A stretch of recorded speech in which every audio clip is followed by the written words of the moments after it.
नमस्कार दोस्तों, Byju's government exam prep में आपका स्वागत है।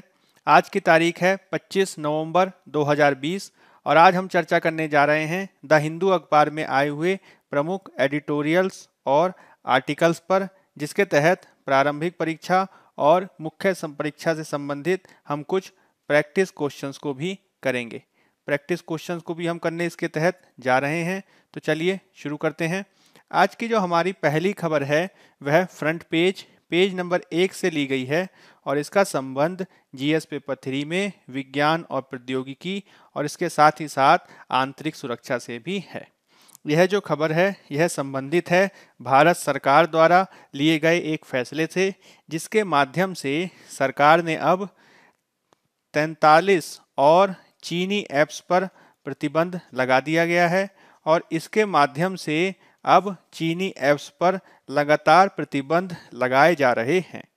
इससे पहले भी जून में और उसके बाद 2 बार चीनी ऐप्स पर प्रतिबंध लगाए जा चुके हैं। तो इसके माध्यम से, इस टॉपिक के माध्यम से हम ये देखने का प्रयास करेंगे कि भारत सरकार का ये जो निर्णय है वह किन आधार पर लिया गया है, इसके पीछे सरकार ने किन तर्कों को दिया है। विशेष रूप से भारत में डाटा सुरक्षा के संदर्भ में इसमें क्या तर्क दिए गए हैं। डाटा सुरक्षा के संबंध में ही भारत द्वारा जो डेटा प्रोटेक्शन बिल, व्यक्तिगत डेटा के सुरक्षा के लिए व्यक्तिगत डाटा सुरक्षा बिल 2019 में जो लाया गया था, उसकी वर्तमान स्थिति क्या है, इसमें किन किन आधारों पे विविध आलोचना के बिंदु शामिल हैं और साथ ही साथ इस पूरे मामले को हम किस प्रकार से देख सकते हैं आंतरिक सुरक्षा की दृष्टि से, डाटा सुरक्षा की दृष्टि से।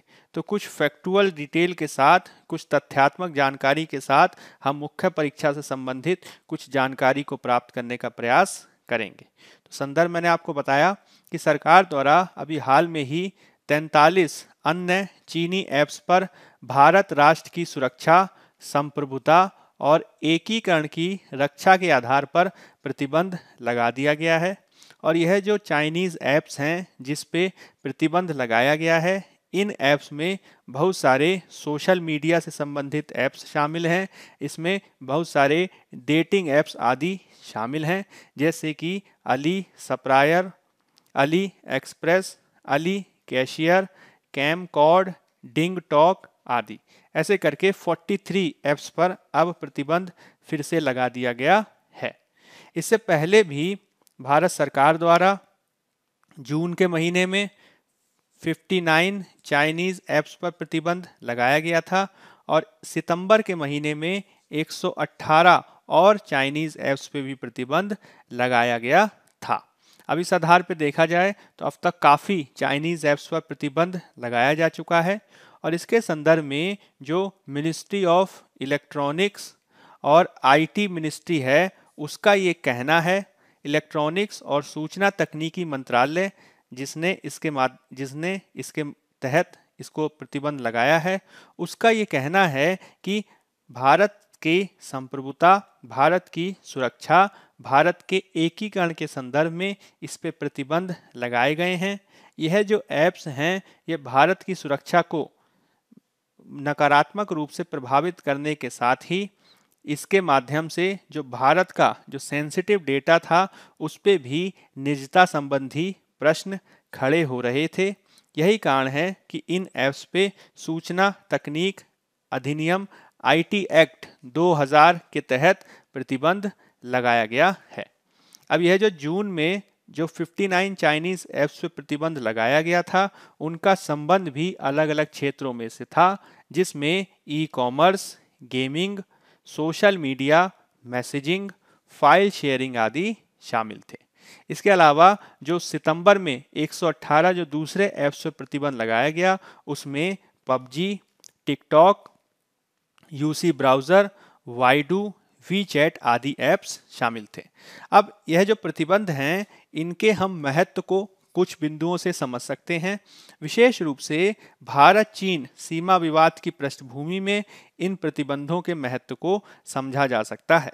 इसके तहत भारत सरकार ने इन ऐप्स पर प्रतिबंध के माध्यम से यह दर्शाने का प्रयास किया है कि जब तक सीमा विवाद को शांतिपूर्ण रूप से हल नहीं किया जाएगा तब तक भारत और चीन के मध्य जिसे कहा जाता है बिजनेस एज यूजुअल संभव नहीं है। बिजनेस एज यूजुअल नहीं किया जा सकता और हमें पूर्ण रूप से शांति की आवश्यकता है, जिसमें सीमा विवाद को हल करना होगा, तभी दूसरे जो संबंध हैं उनको बेहतर किया जा सकेगा। इसे कई विद्वान एक प्रकार की पैसिव डिप्लोमेसी के रूप में भी देख रहे हैं। पैसिव डिप्लोमेसी के तहत किसी भी राष्ट्र पर सीधे सीधे आक्रामक कार्रवाई नहीं की जाती, बल्कि अप्रत्यक्ष माध्यमों से उस पर दबाव डालने का प्रयास किया जाता है। और चूंकि इन चाइनीज ऐप्स द्वारा भारत में काफ़ी आप कह सकते हैं राजस्व उत्पन्न किया जा रहा था, काफ़ी कमाई की जा रही थी, यही कारण है कि इसको प्रतिबंध किए जाने के माध्यम से चीन के कुछ हद तक आर्थिक महत्व को भी हम कम कर पाने में सक्षम होंगे। इसके अलावा चीन द्वारा 21वीं शताब्दी में डिजिटल क्षेत्र में सुपर पावर बनने का लक्ष्य रखा गया है, जो अन्य दूसरे क्षेत्रों तक भी व्याप्त है।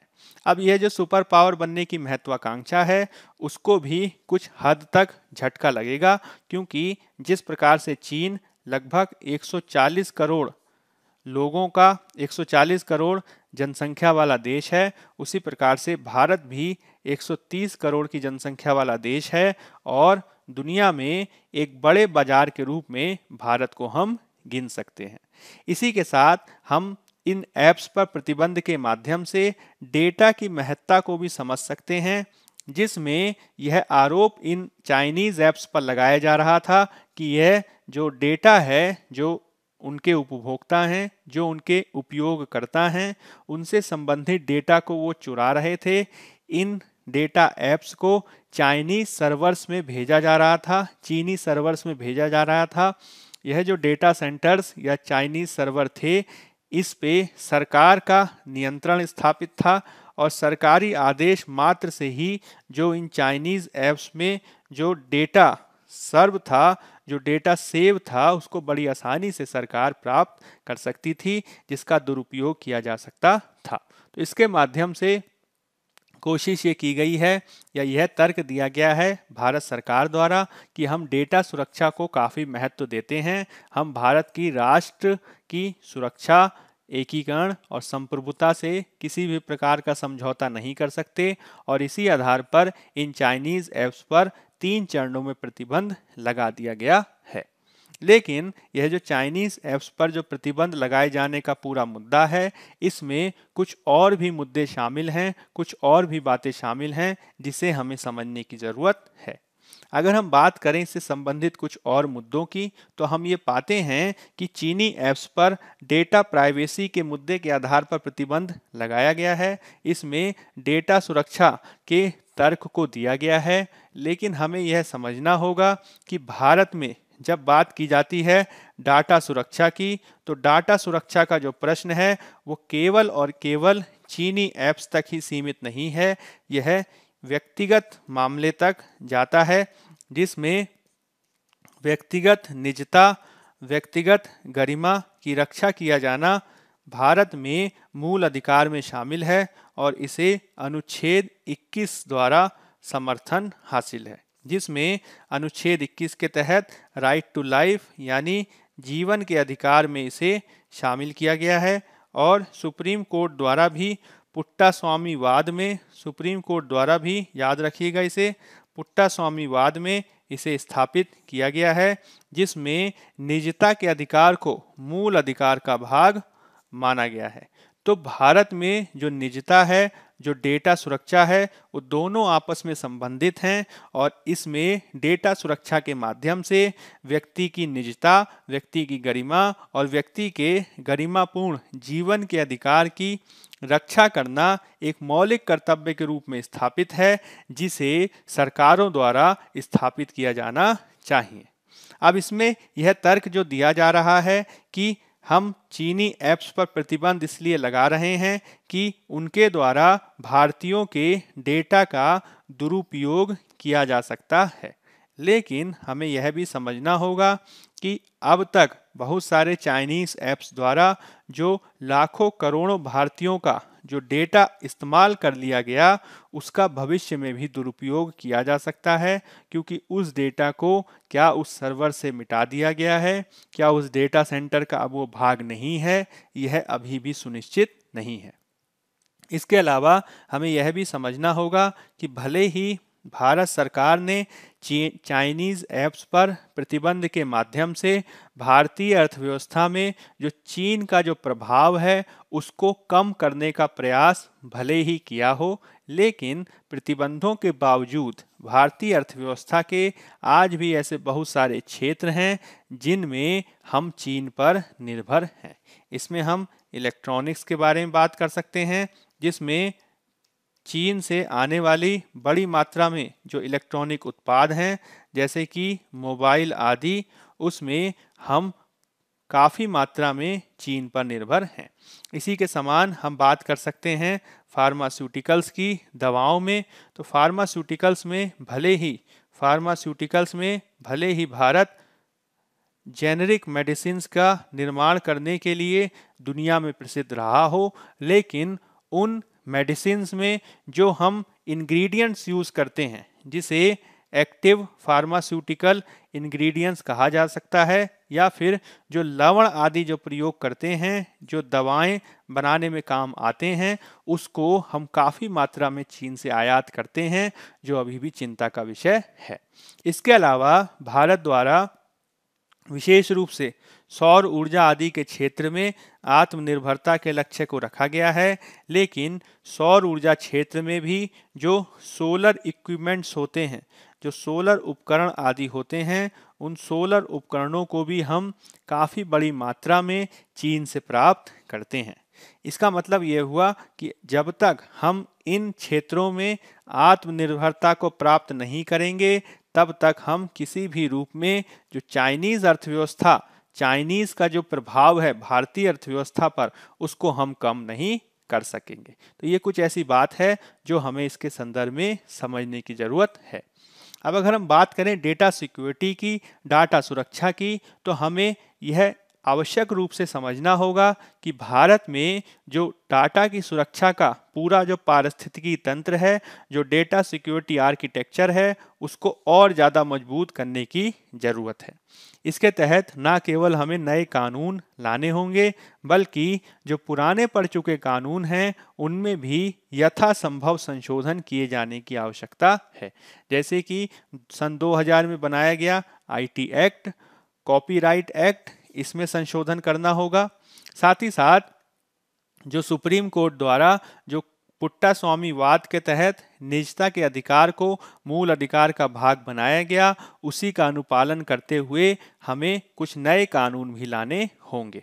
तो सुप्रीम कोर्ट द्वारा जो पुट्टा स्वामीवाद और पुट्टा स्वामीवाद के बाद जो भारत सरकार द्वारा जो समिति आदि बनाई गई, बी.एन. श्री कृष्णा समिति, तो बी.एन. श्री कृष्णा समिति आदि की रिकमेंडेशंस आदि को ध्यान में रखते हुए, सुप्रीम कोर्ट के बाद बी.एन. श्री कृष्ण समिति की रिकमेंडेशंस, इनको ध्यान में रखते हुए भारत सरकार द्वारा 2019 में एक नवीन बिल प्रस्तुत किया गया, जिसका नाम है पर्सनल डेटा प्रोटेक्शन बिल। 2019 में personal data protection bill Bharat ने प्रस्तुत किया, जिसमें व्यक्तिगत डाटा और गैर व्यक्तिगत डाटा दोनों की सुरक्षा के लिए प्रावधान किए गए। अब इसके तहत जो प्रावधान आदि किए गए हैं, उन प्रावधानों की भी कई आधारों पर आलोचना की गई है, और इन आलोचनाओं को ध्यान में रखते हुए इसमें सुधार किए जाने की ज़रूरत है।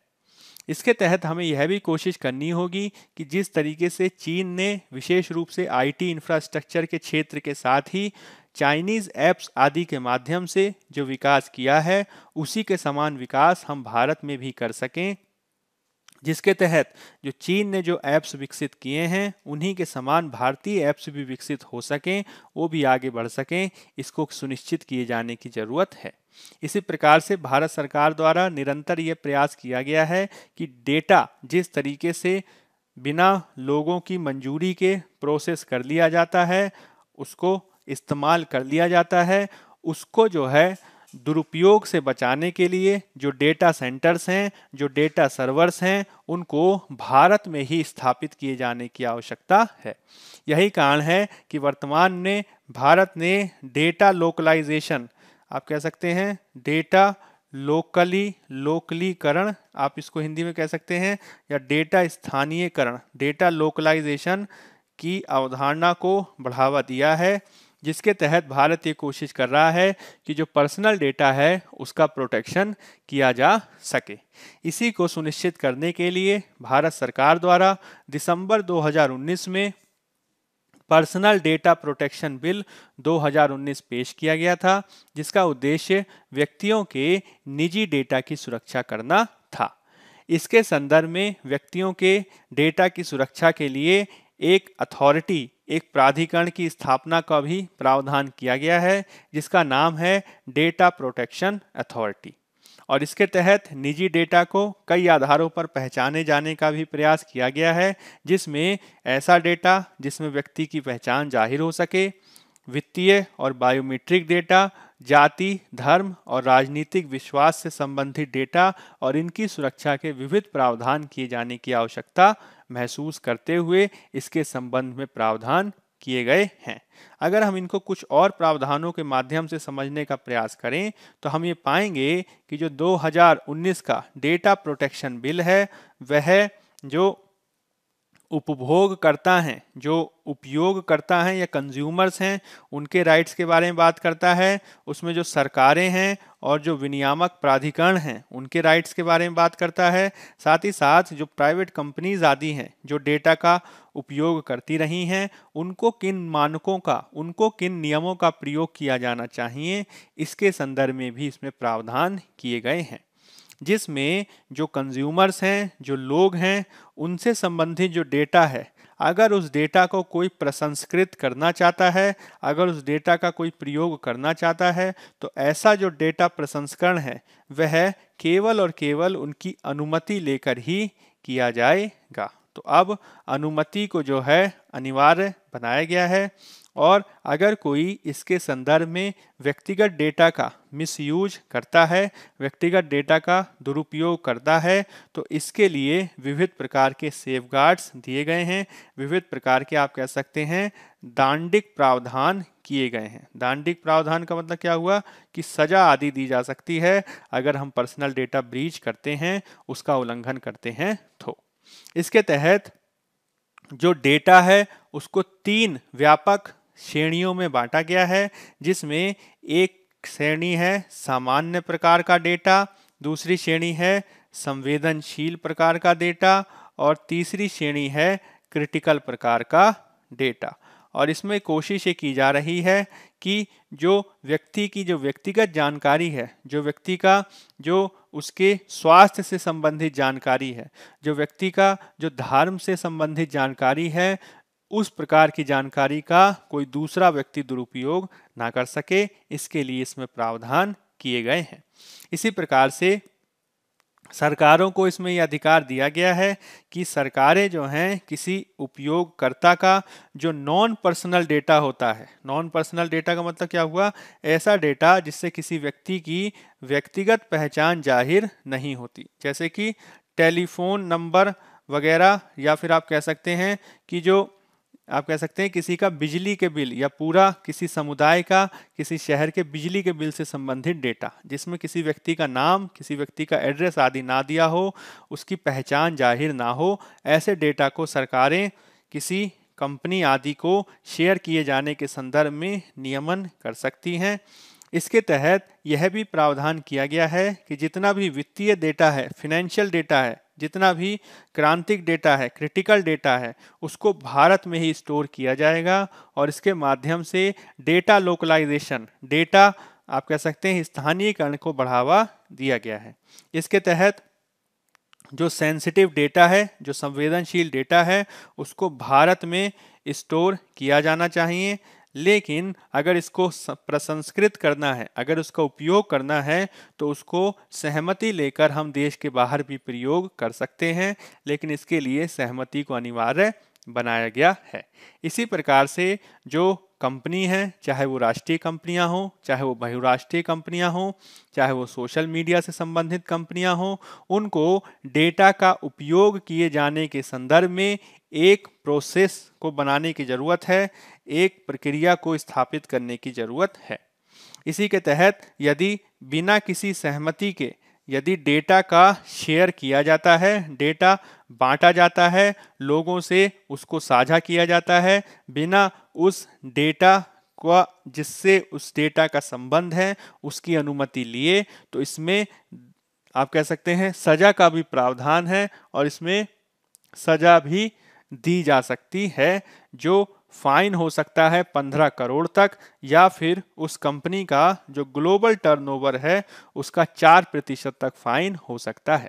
इसी प्रकार से डेटा ब्रीच करने के मामले में, डेटा का उल्लंघन करने के मामले में भी 5 करोड़ तक का फाइन या ग्लोबल टर्नओवर का 2% तक इसमें फाइन का प्रावधान है। हालांकि ये जो 2019 का जो डेटा प्रोटेक्शन बिल है उसके कई विवादित प्रावधान भी हैं, जिसमें सेक्शन 35, सेक्शन 30 कुछ महत्वपूर्ण हैं, जिसमें ये कहा गया है कि राष्ट्र की संप्रभुता, राष्ट्र की एकता, सुरक्षा, विदेशी राज्यों से मित्रतापूर्ण संबंध, लोक व्यवस्था आदि के आधार पर बहुत सारी सरकारी एजेंसियां डेटा का उपयोग कर सकती हैं बिना लोगों की अनुमति लिए, जैसे कि NIA, national crime record bureau, narcotics control bureau, registrar general of India आदि। इसी प्रकार से किसी अपराध के निवारण, पहचान, जांच और अभियोजन आदि के संबंध में भी इस कानून के प्रावधानों के विरुद्ध एजेंसियों को सेफगार्ड दिया गया है, और इस आधार पर जो बहुत सारे जो सदस्य हैं या बहुत सारे जो आप कह सकते हैं विद्वान हैं, उनका ये कहना है कि यह व्यक्ति की निजता, मूल अधिकार और सुप्रीम कोर्ट के निर्णय के अनुसार नहीं है, जिसे इसे ध्यान रखने की जरूरत है और इस पूरे मामले में और स्पष्टता की आवश्यकता है। तो चाइनीज ऐप्स के माध्यम से जिस प्रकार से डेटा सुरक्षा को सुनिश्चित किए जाने का प्रावधान किया गया है, वह निश्चित ही आप कह सकते हैं कि वो जो है स्वागत योग्य है। लेकिन जिस प्रकार से 21वीं शताब्दी में डेटा का महत्व बढ़ रहा है, उसी अनुपात में हमें डेटा सुरक्षा के संबंध में भी प्रावधान किए जाने होंगे, तभी इसके संदर्भ में एक व्यापक व्यवस्था की जा सकती है। ठीक है, चलिए अब हम बात कर लेते हैं दूसरे एक खबर की जो संबंधित है पेज नंबर 10 से, और यह संबंधित है GS पेपर 2 में पॉलिटी से। इसे हम सामाजिक न्याय से भी जोड़कर देख सकते हैं, और सामाजिक न्याय के साथ ही इसका संबंध भूख संबंधी मुद्दों से भी है। GS पेपर 2 में जो गरीबी और भूख से संबंधित मुद्दे करके एक टॉपिक है, उससे भी इसको जोड़ के देखा जा सकता है। इसका संबंध मुख्य रूप से भारत सरकार द्वारा प्रारंभ की गई एक योजना से है, जिसे कहा जाता है पोषण अभियान। पोषण अभियान भारत सरकार द्वारा 2018 में प्रारंभ किया गया था, और इसके माध्यम से 2022 तक कुछ लक्ष्यों को प्राप्त करने का लक्ष्य रखा गया है। अब यह जो अभियान चल रहा है, जो लक्ष्य आधारित अभियान है, उसकी समय समय पर समीक्षा की जाती है, और इसी के संदर्भ में नीति आयोग की एक रिपोर्ट आई है, जिसमें उसका ये कहना है कि पोषण अभियान के तहत जो हमने लक्ष्य निर्धारित किए हैं, उन लक्ष्यों की पूर्ति के लिए ये बेहद आवश्यक है कि इसके तहत जो प्रयास किए जा रहे हैं, उन प्रयासों को और भी मजबूती से किया जाना होगा। तो संदर्भ मैंने आपको बताया कि राष्ट्रीय पोषण अभियान की समीक्षा से संबंधित नीति आयोग की नवीन रिपोर्ट आई है, और इसके तहत उसका ये कहना है कि अगर हमें पोषण अभियान के लक्ष्यों को 2022 तक पूरा करना है, तो इसको हमें और ज़्यादा लगना होगा, और ज़्यादा जो है हमें दृढ़ता से इसको पूरे करने की ज़रूरत है, और इसके लिए प्रयासों को करना होगा। इसके तहत मुख्य रूप से भारत में जो कुपोषण की समस्या है, उस कुपोषण की समस्या को दूर करने के लिए जो बच्चों में जो स्टंटिंग होती है, जो वेस्टिंग होती है, और जो बच्चों और महिलाओं में जो खून की कमी, एनीमिया की जो समस्या देखी जाती है, उसमें कमी करने के लिए प्रयासों को किया गया है और इसी संबंध में इसमें लक्ष्य भी रखे गए हैं। हालांकि जो नीति आयोग की जो रिपोर्ट है जिस पे हम चर्चा कर रहे हैं, वो कोविड-19 के प्रभावों के पहले तैयार की गई थी, यानी इसको मार्च 2020 के पहले ही तैयार किया गया था और इसे अभी ही रिलीज किया गया है।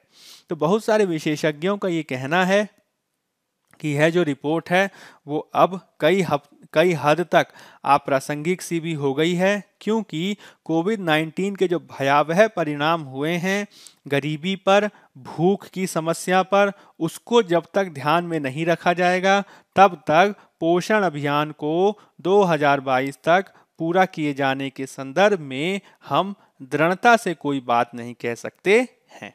तो जैसा कि मैंने आपको बताया कि सरकार द्वारा 2018 में बच्चों, गर्भवती महिलाओं और दुग्धपान कराने वाली माताओं की पोषण स्थिति में सुधार के लिए 2018 में पोषण अभियान को प्रारंभ किया गया था। इसके तहत कुछ स्पष्ट लक्ष्य रखे गए हैं जिसे 2022 तक प्राप्त किया जाना है। जैसे कि जो बच्चे हैं उसमें स्टंटिंग और वेस्टिंग में हमें हर साल 2% की कमी करते हुए 2022 तक इसे 6% तक घटाना है। इसी प्रकार से बच्चों और महिलाओं में प्रतिवर्ष 3% एनीमिया में कमी करते हुए इसमें हमें 2022 तक 9% की कमी लाना है। और अगर इसके संदर्भ में आंकड़ों के बारे में बात करें तो राष्ट्रीय फैमिली हेल्थ सर्वे 2016 का नेशनल फैमिली हेल्थ सर्वे यह बताता है कि भारत में जो 0 से 5 आयु वर्ग के जो बच्चे हैं उनमें 40% जो बच्चे हैं वो स्टंटिंग और वेस्टिंग से प्रभावित हैं। इसी प्रकार से भारत में 50% से अधिक जो गर्भवती और महिलाएं हैं, गर्भवती और अन्य महिलाएं हैं, वो खून की कमी यानी एनीमिया से ग्रस्त हैं। यही कारण है कि इसको निवारित करने के लिए लक्ष्य रखा गया है। जैसा कि मैंने आपको बताया कि बच्चों में 0 से 6 आयु वर्ग के बच्चों में जो स्टंटिंग की समस्या है उसको रोकने के लिए हमने 6% का टारगेट रखा है, जिसे हर साल 2-2% करके प्राप्त करना है। इसी प्रकार से 0 से 6 आयु वर्ग के जो बच्चे होते हैं उनमें जो अंडर वेट की समस्या होती है, जिसमें जो कम वजन की समस्या होती है, उसे भी 6% तक कम करना है। जो छोटे बच्चों में जो एनीमिया की समस्या होती है उसे भी 3% के माध्यम से 9% तक कम करना है। इसी प्रकार इसका लक्ष्य महिलाओं के संदर्भ में रखा गया है और इसमें जो जन्म के समय जो कम वजन वाले जो बच्चे होते हैं उनमें भी कमी लाते हुए हमें इसे 6% तक कम करने का लक्ष्य रखा गया है। अब इसके संदर्भ में तीन महत्वपूर्ण जो शब्द हैं वो महत्वपूर्ण हो जाते हैं। कौन कौन से 3 महत्वपूर्ण शब्द हैं? तो ये 3 महत्वपूर्ण शब्द हैं। एक को कहा जाता है, जो हमें अभी हमने बात की, एक को कहा जाता है स्टंटिंग यानी नाटापन। दूसरे को कहा जाता है, कौन कौन से शब्द हैं फिर से एक बार देख लेते हैं। एक शब्द है, इसको कहते हैं स्टंटिंग यानी नाटापन। दूसरा जो शब्द है उसे कहते हैं वेस्टिंग यानी निर्बलता। और तीसरा जो शब्द है उसे कहा जाता है अंडरवेट यानी कम वजन। ये तीनों जो स्थितियां होती हैं यह कुपोषण की स्थिति को विद्यमान करती हैं, यह कुपोषण की स्थिति को बताती हैं। तो ये तीनों शब्द क्या क्या हैं फिर से एक बार सुन लीजिए। एक को कहते हैं नाटापन, जिसे अंग्रेजी में कहते हैं स्टंटिंग। जब भी आप स्टंटिंग के बारे में सुने तो हम बात कर रहे होते हैं नाटेपन की, जिसमें जो बच्चों का जो कद होता है वो उनकी आयु के अनुपात में कम रह जाता है और इसे कहा जाता है नाटापन। इसी प्रकार से जब किसी बच्चे का जो वजन है उसके कद के अनुपात में कम रह जाए तो उसे निर्बलता कहते हैं यानी वेस्टिंग कहा जाता है। इसी प्रकार से यदि आयु के अनुपात में बच्चे का वजन कम रह जाए तो उसे अंडरवेट बच्चा कहते हैं। और ये जो तीनों जो स्थितियां होती हैं यह कुपोषण की स्थिति को बताती हैं। तो राष्ट्रीय पोषण अभियान में इन्हीं तीनों स्थितियों को कम करने का लक्ष्य रखा गया है, जिसमें एनीमिया से मुक्ति भी शामिल है। अब इसको प्राप्त करने के लिए बहुत सारे इसमें भाग शामिल हैं, जिसमें विभिन्न मंत्रालयों के माध्यम से कन्वर्जेंस यानी विभिन्न मंत्रालयों में सहयोग के माध्यम से इसको प्राप्त करने का लक्ष्य है। इसमें ICDS आदि मैकेनिज्म का प्रयोग, जिसमें आंगनबाड़ी आदि का प्रयोग किया जाता है। इसमें समय समय पर शिकायत निवारण, इसमें कार्य करने वाले आशा वर्कर्स हैं, आंगनबाड़ी कार्यकर्ता हैं, उनकी ट्रेनिंग और उनका क्षमता निर्माण, इसमें नवीन उपायों को लागू करना, नवाचार, इसमें लोगों को प्रोत्साहित करना, इंसेंटिव, और जो कुपोषण अभियान है उसको एक जन आंदोलन बनाने के लिए लोगों में व्यवहारजनक परिवर्तन लाना, यह भी इसमें शामिल है। तो ये कुछ ऐसे कंपोनेंट्स हैं, यह कुछ ऐसे संगठक हैं जिसके माध्यम से यह कोशिश की जा रही है कि जो कुपोषण की जो स्थिति भारत में है उसको हम कम कर सकें। अगर आंकड़ों के बारे में बात करें तो जैसा कि मैंने आपको बताया, 2015-16 में राष्ट्रीय नेशनल फैमिली हेल्थ सर्वे 4 के माध्यम से यह देखा गया कि भारत में 5 वर्ष से कम आयु के जो लगभग 38.4% जो बच्चे थे वो स्टंटेड थे। ठीक है, इसी प्रकार से भारत में लगभग 21% जो बच्चे हैं वो वेस्टेड हैं। स्टंटेड का मतलब क्या हुआ कि उनकी आयु के अनुपात में जो हाइट है, जो ऊंचाई है वो कम है। वेस्टेड का मतलब क्या हुआ कि ऊंचाई के अनुपात में जो उनका वजन है वो कम है। और यह जो स्थिति है, यह अगर हम नेशनल फैमिली हेल्थ सर्वे 2005-6 के अनुपात में देखें तो निश्चित रूप से इसमें सुधार आया है। हालांकि इसमें अभी और सुधार किए जाने की आवश्यकता है, जिसे आप इन आंकड़ों के माध्यम से देख सकते हैं। अब इसकी पूर्ति किए जाने के संदर्भ में नीति आयोग ने बहुत सारे सुझाव दिए हैं, जिसके तहत उसका ये कहना है कि जो सरकारी योजनाएं आदि चल रही हैं इनमें हमें और गति देने की आवश्यकता है। जैसे कि हमने विविध प्रकार के आंगनबाड़ी कार्यकर्ताओं के माध्यम से या आंगनबाड़ी मैकेनिज्म के माध्यम से पोषण की आवश्यकताओं को पूरा करने का प्रयास किया है। इसमें आशा वर्करों की जो सहायता ली है वह भी प्रशंसनीय है। मध्याह्न भोजन योजना, मिड डे मील स्कीम जो चलाई गई है वह भी काफ़ी प्रशंसनीय है।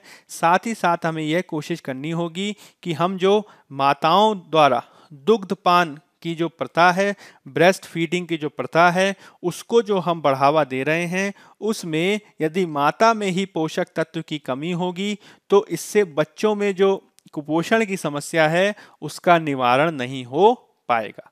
इसी के चलते नीति आयोग का ये कहना है कि दुग्धपान के साथ ही जो पूरक भोजन दिया जाता है उसको भी दिए जाने की आवश्यकता है, और इसके माध्यम से भारत में 60% से अधिक स्टंटिंग को दूर किया जा सकता है। साथ ही साथ नीति आयोग का यह भी कहना है कि भले ही हमने पोषण अभियान के तहत लक्ष्य रखे हों, लेकिन इसमें अभी और भी सुधार किया जा सकता है, इन्हें और भी महत्वाकांक्षी बनाया जा सकता है। नीति आयोग की निगाह में जो लक्ष्य रखे गए हैं वो पर्याप्त नहीं है, इसमें अभी और भी सुधार की गुंजाइश है। जैसे कि 2022 तक स्टंटिंग को मात्र 13% तक ही कम करने का लक्ष्य रखा गया है, जबकि इसको हम 5% तक लक्ष्य रख सकते हैं। इसी प्रकार से एनीमिया की स्थिति को 50.3% से कम करके 34.4% ही करना है। हम इसे और भी कम कर सकते हैं।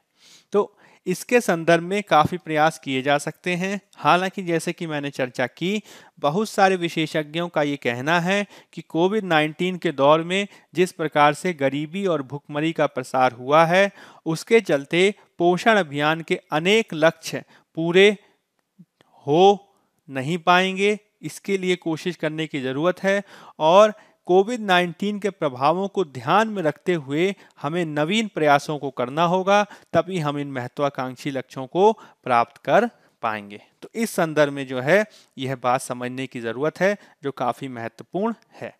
चलिए अब हम दूसरे आर्टिकल की चर्चा कर लेते हैं। अब जिन एडिटोरियल्स की हम चर्चा करने जा रहे हैं उन दोनों का संबंध मुख्य रूप से दो एडिटोरियल्स की हम चर्चा करेंगे। इन दोनों का संबंध जो है पेज नंबर 6 से है और इसके तहत हम चर्चा करने जा रहे हैं एक वर्तमान के ही मुद्दे की, जिसका संबंध जीएस पेपर 3 में अर्थव्यवस्था से है। मुख्य रूप से यह जो दोनों एडिटोरियल हैं यह संबंधित हैं अभी हाल में ही आरबीआई की एक इंटरनल वर्किंग ग्रुप के एक अनुशंसा से, और इस अनुशंसा के माध्यम से यह कहा गया है कि भारत में जो कॉरपोरेट घराने हैं, जो निजी प्राइवेट कॉरपोरेट कंपनीज हैं, उनको भी बैंक के लाइसेंस प्राप्त किए जाने के संदर्भ में अनुमति दी जानी चाहिए। यानी अब जो बड़ी बड़ी भारत में कंपनियां हैं, जैसे कि रिलायंस हो गया, जैसे कि टाटा हो गया, बिरला हो गया, अंबानी हो गया, इस तरीके के जो बड़े बड़े कॉरपोरेट समूह हैं, उनको लाइसेंस दिए जाने के संदर्भ में, बैंक खोले जाने के संदर्भ में जो आरबीआई की इंटरनल वर्किंग ग्रुप की जो अनुशंसा है वो आई है। अब इसी के संदर्भ में बहुत सारे जो मत हैं वो भी उसी अनुपात में आना प्रारंभ हो गए हैं, जिसमें जो ये दोनों एडिटोरियल हैं वो इस बात की चर्चा करते हैं कि क्या कॉरपोरेट समूहों को, क्या कॉरपोरेट हाउसेस को भारतीय बैंकिंग व्यवस्था में बैंक खोलने की अनुमति मिलनी चाहिए अथवा नहीं। तो इस तर्क की हम इस दोनों एडिटोरियल के माध्यम से चर्चा करने जा रहे हैं। संदर्भ मैंने आपको क्या बताया? संदर्भ एकदम सरल है। हाल ही में आरबीआई द्वारा गठित एक आंतरिक कार्य समूह इंटरनल वर्किंग ग्रुप द्वारा भारतीय निजी क्षेत्र के बैंकों के स्वामित्व और उनमें विद्यमान कॉरपोरेट ढांचे पर दिशा निर्देशों की समीक्षा के लिए अपनी एक रिपोर्ट प्रस्तुत की गई है। यह जो रिपोर्ट प्रस्तुत की गई, इसमें उन्होंने बहुत सारी सिफारिशें की हैं, जिसके माध्यम से बैंकों के स्वामित्व और नियंत्रण, कंपनी के शेयरधारकों के अधिकारों के संरक्षण के साथ ही लाइसेंसिंग और विनियामक दिशा निर्देशों की भी समीक्षा की गई है। अब यह जो इंटरनल वर्किंग ग्रुप्स है, इसने यह भी रिकमेंडेशन की है कि जो बड़े औद्योगिक घराने हैं जैसे कि टाटा, बिरला, अंबानी आदि, उनको भी बैंक को खोले जाने के संदर्भ में अनुमति दी जानी चाहिए और इसके लिए बैंकिंग रेगुलेशन एक्ट 1949 में संशोधन किया जाना चाहिए। इसके तहत जिन जो औद्योगिक घराने हैं उनका अच्छा ट्रैक रिकॉर्ड हो, उनको बैंकिंग लाइसेंस देना चाहिए। साथ ही साथ इसमें ऐसे non banking financial corporation NBFCs को भी लाइसेंस मिलना चाहिए जिनकी संपत्ति का आकार 50,000 करोड़ या इससे ज़्यादा हो और उन्हें परिचालन के 10 साल पूरे हो गए हों। तो भारत में बहुत सारी एनबीएफसीज आदि हैं, जैसे कि मुथ्थू कॉर्प्स कह सकते हैं या फिर आप कह सकते हैं बजाज की जो फिनेंस कंपनी है। ऐसे करके बहुत सारी एनबीएफसीज भारत में कार्यरत हैं। उनमें से बहुत सारी कंपनीज का आकार 50,000 करोड़ या उससे ज़्यादा हो सकता है और वो इस बिजनेस में 10 साल से ज़्यादा से हैं। तो इसके संदर्भ में भी जो इंटरनल वर्किंग ग्रुप की जो अनुशंसा आई है, उसका ये कहना है कि उनको भी बैंकिंग लाइसेंस आदि दिए जाने के संदर्भ में विचार किया जा सकता है। लेकिन इन सभी सिफारिशों के अंतर्गत जिस एक सिफारिश की सबसे ज़्यादा चर्चा की जा रही है वो है कि क्या कॉरपोरेट्स को बैंक को खोले जाने की सिफारिश सही है?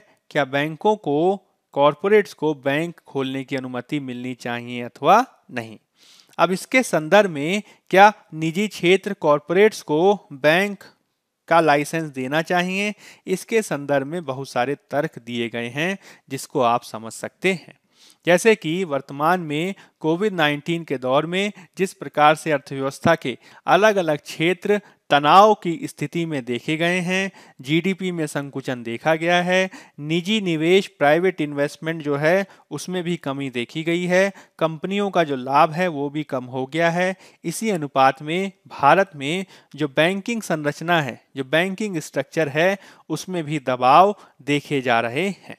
तो यह जो बड़े बड़े औद्योगिक घराने हैं वो अगर उनको बैंकिंग लाइसेंस आदि प्राप्त होता है तो वो एक बड़ी पूंजी बैंकिंग क्षेत्र में ला सकते हैं, जिससे जो बैंकिंग क्षेत्र में जो पूंजी की कमी की जो समस्या है वो दूर हो सकती है।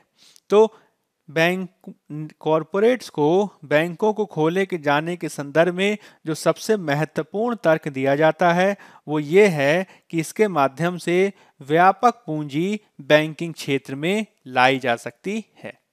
इसके अलावा यह भी कहा जा रहा है कि कॉरपोरेट्स जो अपनी एक्सपर्टीज है, जिसमें वो पूंजी का जो मैनेजमेंट है वो काफ़ी बेहतर कर पाते हैं, तो वह विशेषज्ञता भी बैंकिंग क्षेत्र में आएगी, जिसका लाभ बैंकिंग क्षेत्र को होगा। इसके अलावा बहुत सारे दुनिया के पूंजीवादी राष्ट्र भी कॉरपोरेट्स को बैंक खोलने की अनुमति दे चुके हैं, तो भारत भी इसको दे सकता है। इसके तहत यह भी कहा जा रहा है कि बहुत सारी जो एनबीएफसीज हैं जिसमें पहले से ही कॉरपोरेट्स की भागीदारी है, जिसमें आप टाटा कैपिटल का उदाहरण दे सकते हैं और इसी प्रकार से दूसरे एनबीएफसीज का उदाहरण दे सकते हैं, जिसमें बजाज फिनेंस की कंपनी है, ठीक है, टाटा कैपिटल के अलावा बजाज फिनेंस कंपनी है। इसी तरीके से दूसरे प्रकार की एनबीएफसीज हैं जिसमें कॉरपोरेट्स की पहले से ही भागीदारी है। तो यदि वो एनबीएफसीज में भागीदारी कर सकते हैं तो बैंकों में भी उनके द्वारा निवेश किया जाना संभव है। अब यह जो पूरे तर्क हैं इसको आप पृष्ठभूमि के माध्यम से भी समझ सकते हैं, जिसमें 2013 में आरबीआई ने नवीन बैंकों के लाइसेंस के संदर्भ में गाइडलाइन जारी की थी और इसके माध्यम से कॉरपोरेट्स और जो फिनेंशियल हाउसेस हैं, जो बड़ी बड़ी कंपनियां हैं, उनको बैंकिंग लाइसेंस के लिए अप्लाई करने को कहा गया था। लेकिन अंतिम रिजल्ट उसका ये निकला कि किसी भी कॉरपोरेट को लाइसेंस नहीं दिया गया और इसके तहत केवल 2 कंपनीज को, आईडीएफसी और बंधन फाइनेंशियल सर्विस को ही बैंकिंग लाइसेंस के योग्य माना गया, जिसमें ये दोनों कंपनियां बैंक बन सकी। अब इसके बाद 2014 में जो कॉरपोरेट्स को बैंकिंग क्षेत्र में जो प्रवेश का जो मसला था उस पे उन्होंने रोक लगा दी और यह जो रोक है वो वर्तमान तक जारी है। अब इंटरनल वर्किंग ग्रुप की अनुशंसा के माध्यम से फिर से ये जो मुद्दा है वो सामने उभर कर आ गया है, लेकिन कॉरपोरेट्स को बैंकिंग क्षेत्र में आने से संबंधित बहुत सारी आलोचना के तर्क भी देखे गए हैं, जिसमें आपको यह चीज़ ध्यान में रखनी होगी कि जो कॉरपोरेट क्षेत्र का जो वर्किंग मैकेनिज्म है, जो उनका इंटरनल गवर्नेंस स्ट्रक्चर है, आंतरिक गवर्नेंस का जो ढांचा है, वो अभी भी बेहतर नहीं है, उसमें अभी भी पारदर्शिता विद्यमान नहीं है। और यदि कॉरपोरेट क्षेत्र द्वारा बैंक को खोला जाता है तो लोगों द्वारा जो जमा किया गया धन है उसका प्रयोग वो स्वयं के लाभ के लिए कर सकते हैं, यह सबसे बड़ी हानि के रूप में दर्शाया गया है। साथ ही साथ वो अपने जानने वाले लोगों को, अपने समूह से संबंधित कंपनीज आदि को ऋण प्रदान कर सकते हैं, जो एक प्रकार के क्रोनी कैपिटलिज्म को बढ़ावा देगा। यह एक प्रकार के भाई भतीजावाद को बढ़ावा देगा और भाई भतीजावाद के तहत ही केवल अपने लोगों को ऋण प्रदान किया जाएगा और यह जो प्रदान किया जाने वाली जो पूरा तरीका है वो जनता के पैसे से किया जाएगा। इसके तहत कुछ महत्वपूर्ण शब्द हैं जो आपको समझने चाहिए, जिसमें एक महत्वपूर्ण शब्द है, इसे कहा जाता है इंटरकनेक्टेड बैंकिंग। इंटरकनेक्टेड बैंकिंग क्या होता है? तो इंटरकनेक्टेड बैंकिंग के तहत यह देखा जाता है कि जो बैंक का जो प्रमोटर होगा, बैंक का जो प्रमोटर यानी आप कह सकते हैं बैंक में जिसने निवेश किया है, बैंक का जो मालिक है, वही उसका ऋण प्राप्तकर्ता भी होता है। तो बैंक का प्रमोटर यानी मालिक और बैंक का जो ग्राहक है यानी ऋण प्राप्तकर्ता, वो दोनों समान हो सकते हैं। इसका मतलब क्या हुआ कि मालिक ने बैंक खड़ा किया और उस बैंक के माध्यम से उसने अपने को ही कर्ज दे दिया, तो इससे जो निष्पक्षता का जो गुण है वो प्रभावित होता है। इसके माध्यम से बैंकिंग व्यवस्था में ऐसे लोगों को ऋण दिया जाता है जो उस कॉरपोरेट ग्रुप से जुड़े हों, उनसे जुड़े व्यवसायियों, उनसे जुड़े ग्रुप्स को ऋण दिया जाएगा। और इसमें एवरग्रीनिंग ऑफ लोन्स देखा जाता है। Evergreening of loans, evergreening of loans क्या होता है? तो एवरग्रीनिंग ऑफ लोन्स के माध्यम से जो एक बार जब ऋण दे दिया जाता है तो उस ऋण को पूरा करने के लिए, उस ऋण को चुकाने के लिए दोबारा से उसको ऋण दिया जाता है। इसका मतलब क्या हुआ कि एक व्यक्ति ने 100 रुपए का ऋण लिया और उस 100 रुपए को चुकाने के लिए उसने दोबारा उसी बैंक से ऋण ले लिया और लगातार ये श्रृंखला चलती जाती है। तो लगातार जो उसकी जो ऋण लेने की जो शक्ति है वो बढ़ती जाती है और इस प्रकार से जो योग्य व्यक्तियों को, जो पात्र व्यक्तियों को जो ऋण मिलना चाहिए वो इससे वंचित रह जाते हैं, जो इंटरकनेक्टेड बैंकिंग के तहत देखा जा सकता है, जो क्रोनी कैपिटलिज्म को बढ़ावा दे सकता है। इसके तहत अलग अलग तरीकों से कंपनियों का निर्माण आदि करके विविध माध्यमों से इसको किया जाता है और एक रेगुलेटरी अथॉरिटी के रूप में आरबीआई द्वारा इसे पकड़ पाना काफी कठिन हो सकता है। इसके अलावा इससे पहले भी काफ़ी बैंक संबंधी घोटाले आदि देखे गए हैं, जिसमें आप यस बैंक का उदाहरण दे सकते हैं। अभी हाल में ही लक्ष्मी विलास बैंक का भी उदाहरण दे सकते हैं। अब इसके माध्यम से पहले से ही लोगों का बैंकिंग व्यवस्था में जो विश्वास है वो धीरे धीरे कम हो रहा है और यदि कॉरपोरेट्स द्वारा इस तरीके का कोई घोटाला किया जाता है बैंकों का निर्माण करके, तो आरबीआई जो है वो बैंकिंग व्यवस्था जो है उससे लोगों का विश्वास उठने लगेगा। साथ ही साथ आरबीआई द्वारा अगर इसमें कोई कार्रवाई की भी जाएगी तो वो बैंकों के डूबने के रूप में दिखाई देगी, जिसमें कॉरपोरेट के बैंक डूब जाएंगे, कॉरपोरेट के जो बैंक हैं वो बंद हो जाएंगे, जो आगे चलकर समस्या को और बढ़ा देंगे। साथ ही साथ यदि क्रोनी कैपिटलिज्म के तहत, इंटरकनेक्टेड लेंडिंग के तहत आरबीआई द्वारा कार्रवाई की जाती है तो वो ऋण को दिए जाने के बाद वाली कार्रवाई होगी, जिससे कॉरपोरेट्स अपना लाभ तो उठा ही लेंगे और इससे बड़ी मात्रा में धन का गमन हो सकता है। साथ ही साथ कॉरपोरेट क्षेत्र यदि निरंतर निगरानी में रहेगा तो इससे आरबीआई पे दबाव बढ़ेगा, दूसरी जांच एजेंसियों पे भी दबाव बढ़ेगा, जिससे पूरा जो मामला है वो और जटिल होता जाएगा। कुछ विद्वानों का यह भी कहना है कि कॉरपोरेट्स द्वारा प्रारंभ में ये किया जा सकता है कि वो एक प्राइवेट बैंक की स्थापना करें और आगे चलकर ये संभव हो सकता है कि जो सरकारी बैंक हैं, जो पब्लिक सेक्टर बैंक्स हैं, उसमें भी वो अपने निवेश की अंशधारिता को बढ़ाने लगे। इससे पूरी बैंकिंग व्यवस्था का निजीकरण हो सकता है, जिसमें निजी लाभ के लिए जनता के धन का उपयोग किया जा सकता है।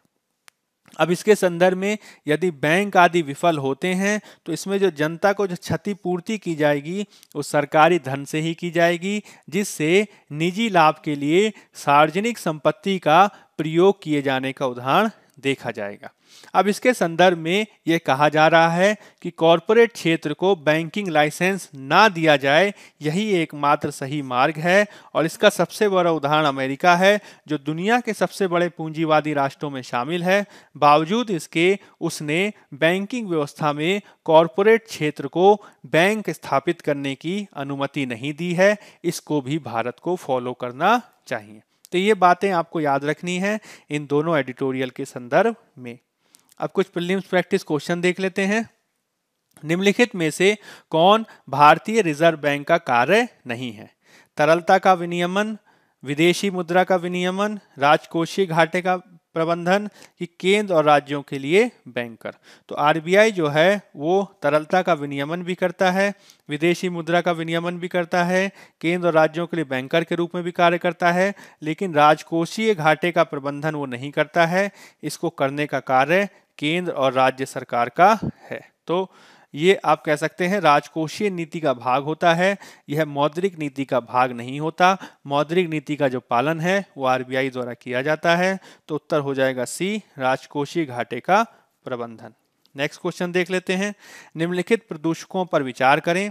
Carbon dioxide, carbon monoxide, nitrous oxide, hydrocarbon. उपरोक्त में से कौन से प्रदूषक वाहन उत्सर्जन में मौजूद हैं? केवल 1, 2 और 4, 2, 3 और 4 ही, केवल 1 और 3, 1, 2, 3 और 4।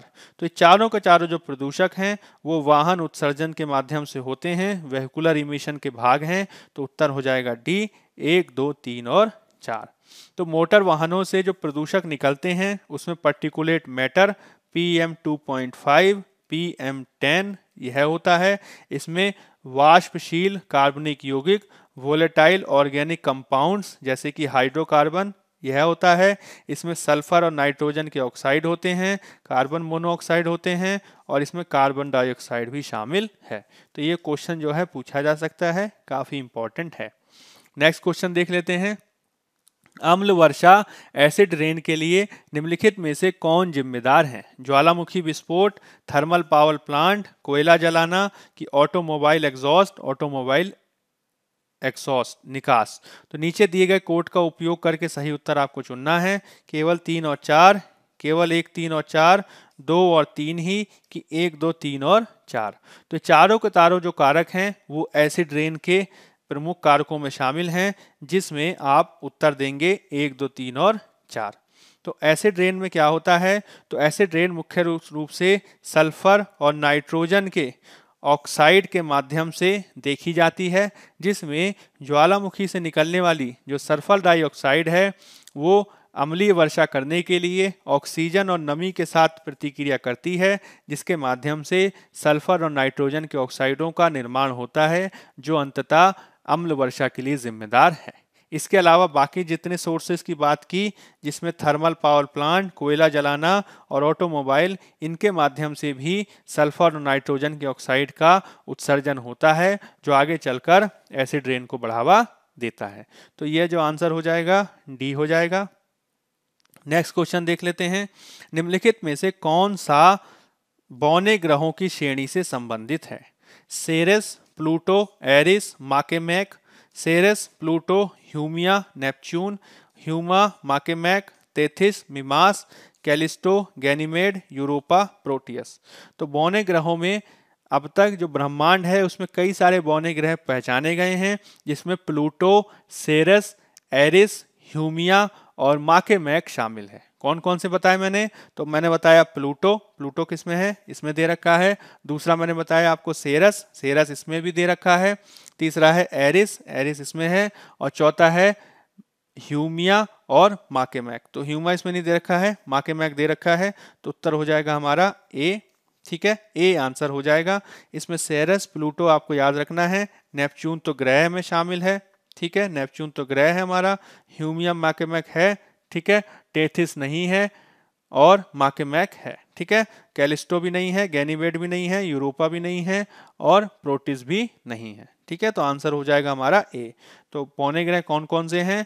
प्लूटो, सेरेस, एरिस, ह्यूमिया और माकेमैक अब तक पहचाने गए बौने ग्रहों में आते हैं। अगला क्वेश्चन देख लेते हैं। भारत में बिजली क्षेत्र की योजनाओं के संदर्भ में निम्नलिखित युग्मों पर विचार करें। योजना और उद्देश्य: उदय, डिस्कॉम्स के लिए वित्तीय बदलाव, पीएम सौभाग्य, एलपीजी कनेक्शन तक पहुंच, उजाला योजना, घरेलू बिजली तक पहुंच। उपरोक्त युग्मों में से सही सुमेलित युग्मों की पहचान करनी है। केवल 1, केवल 2 और 3, केवल 2 कि 1, 2 और 3। तो उदय जो है डिस्कॉम्स के लिए वित्तीय बदलाव एकदम सही है। पीएम सौभाग्य जो योजना है वो आप कह सकते हैं बिजली से संबंधित है, घरेलू बिजली तक पहुंच से संबंधित है। और उजाला जो योजना है वो एलईडी के वितरण से संबंधित है।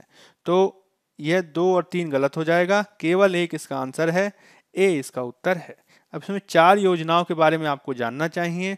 एक है उदय, इसे कहा जाता है उज्ज्वल डिस्कॉम एश्योरेंस स्कीम, जिसे 2015 में लॉन्च किया गया विद्युत मंत्रालय भारत सरकार द्वारा। और इसके माध्यम से जो भारत में जो विद्युत वितरण कंपनी है, जिसे डिस्ट्रीब्यूशन कंपनीज या डिस्कॉम कहा जाता है, उनका फिनेंशियल टर्न अराउंड करने के लिए, उनमें वित्तीय बदलाव लाने के लिए और उनका पुनरुद्धार करने के लिए उनको जो पैकेज दिया गया उसे कहते हैं उदय की योजना।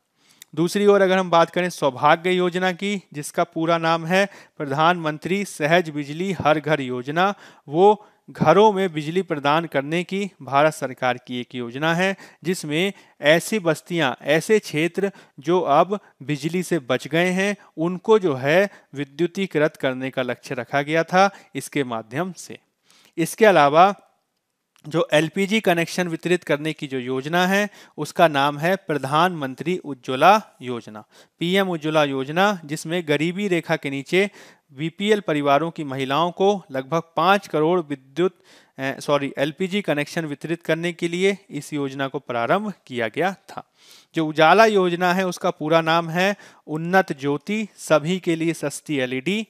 तो इसका मुख्य उद्देश्य कुशल प्रकाश व्यवस्था को बढ़ावा देना, कुशल उपकरणों का प्रयोग करके जागरूकता बढ़ाना, बिजली के बिल को कम करना है और इसके माध्यम से यह पर्यावरण संरक्षण को करने में मदद करता है। तो इसमें एलईडी बल्बों के वितरण के माध्यम से बिजली बचाने, पर्यावरण संरक्षण और जो ऊर्जा का संरक्षण करने का लक्ष्य इसमें रखा गया है। ठीक है, तो ये कुल 4 योजनाएं हैं जो आप इसमें ध्यान रख सकते हैं। अब एक लास्ट ईयर का क्वेश्चन देख लेते हैं 2020 का। बजट के साथ साथ वित्त मंत्री संसद के समक्ष अन्य दस्तावेज भी प्रस्तुत करते हैं, जिसमें the macro economic framework statement शामिल है।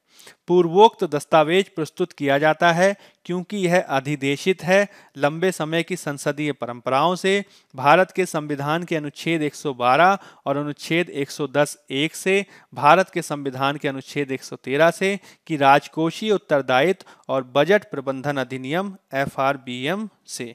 तो इसका उत्तर हो जाएगा डी। FRBM एक्ट 2003 बनाया गया था। केंद्र और राज्य सरकारों में जो वित्तीय अनुशासन है, जो राजकोषीय अनुशासन है, उसको बढ़ावा देने के लिए, जिसके माध्यम से कोशिश की गई थी कि जो राजकोषीय घाटा है, जो राजस्व घाटा है, उसको सुनिश्चित सीमा में लाया जाए। और इसके माध्यम से समय समय पर कुछ दस्तावेज भी प्रस्तुत किए जाते हैं जिसमें मैक्रो इकोनॉमिक फ्रेमवर्क स्टेटमेंट शामिल है।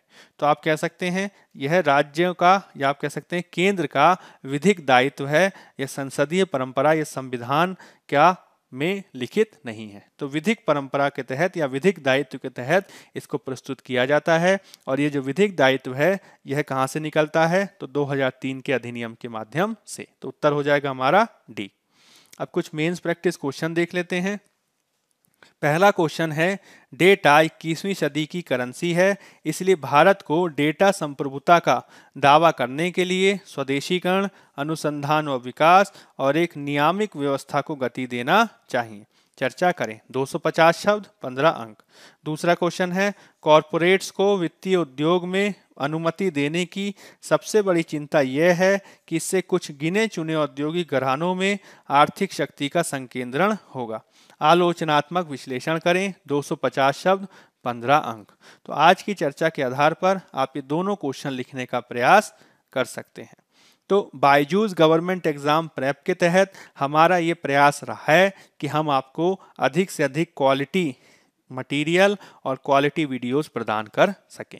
अगर आपको हमारा प्रयास पसंद आ रहा है तो अधिक से अधिक बायजूस गवर्नमेंट एग्जाम चैनल को लाइक करें, शेयर करें और सब्सक्राइब करें। आज के इस सत्र में फिलहाल इतना ही। तब तक के लिए बने रहिए बायजूस गवर्नमेंट एग्जाम प्रेप पर। धन्यवाद।